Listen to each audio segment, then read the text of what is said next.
Malheureusement, notre école n'est pas vraiment au goût du jour. On manque beaucoup de ressources, donc c'est un petit peu difficile d'essayer de faire des projets numériques.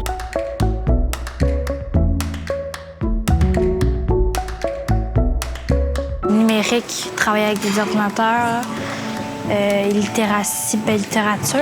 J'ai pas vraiment déjà entendu ça, mais j'imagine que c'est des livres que tu peux télécharger. L'Espace Jeune a décidé de renouveler son offre éducative pour les années à venir. Le projet est simple. Réunir autour de la même table des chercheurs en éducation, des gens en bibliothéconomie et des enseignants pour produire, dans un effort de co-création, une offre éducative dédiée à l'Espace Jeune. Cette fois-ci, on va explorer la littératie numérique. Ce qu'on entend par littératie, en fait, on s'est arrêté sur 4 C.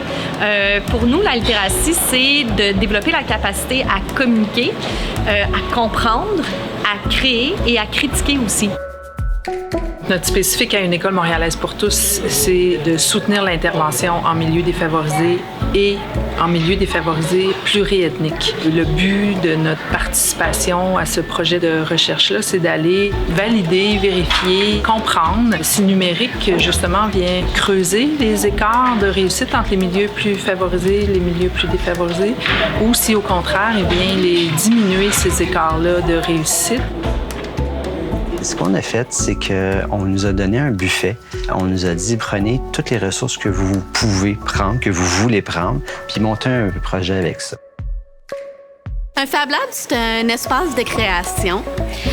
Mais plus que ça, c'est une philosophie. C'est l'idée qu'on peut créer et faire des erreurs, essayer, découvrir. C'est notre Fab Lab ici pour les 0 à 13 ans. Donc, on veut que les jeunes aient un accès démocratique à la technologie, mais aussi un espace pour collaborer, découvrir, créer.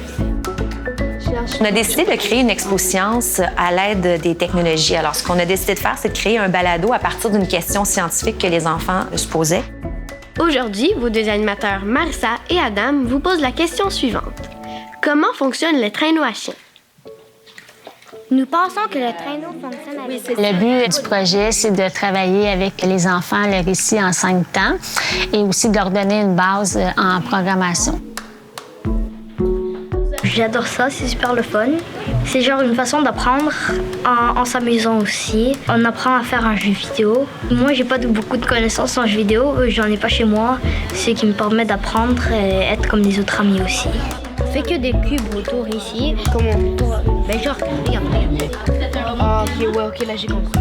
Je me suis rendu compte qu'en fait, les enfants sont très bons à la Xbox pour jouer à des jeux vidéo, mais qu'il y avait très peu de notions à l'informatique, comme par exemple enregistrer un travail, même certains élèves ouvrir l'ordinateur, c'était déjà un apprentissage. On a utilisé pas mal la littératie numérique, je veux dire, juste pour chercher les informations, tout d'abord. Insérer des trucs sur les clés USB, créer un code QR. Ça aussi, c'est des choses que pour les adultes, c'est simple, mais pour un enfant, c'est tout du nouvel apprentissage. Puis, la modification de l'image, qui est comme la petite cerise sur le Sunday, où là, on vient jouer dans l'image avec un logiciel fait pour ça. Donc ça, les enfants avaient vraiment hâte aujourd'hui de réaliser ça.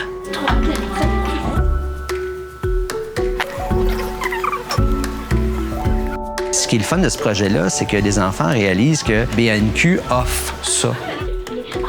On sentait qu'on était pour se faire écouter puis qu'on était pour travailler avec des gens qui voulaient faire quelque chose. C'est le fun aussi que l'École montréalaise se soit impliquée là-dedans. Les enfants se sentent privilégiés d'avoir l'autobus scolaire qui vient ici. Ils sentent qu'ils sont importants. J'espère que le projet va revivre parce que c'est vraiment un beau projet. C'est un projet qui est facile d'accès pour les enseignants, qui est pratiquement clé en main puis qui peut vraiment s'allier à plein de matières. Il est vraiment interdisciplinaire. En fait, c'est une belle expérience, là. Ça me motive beaucoup quand j'enseigne, là.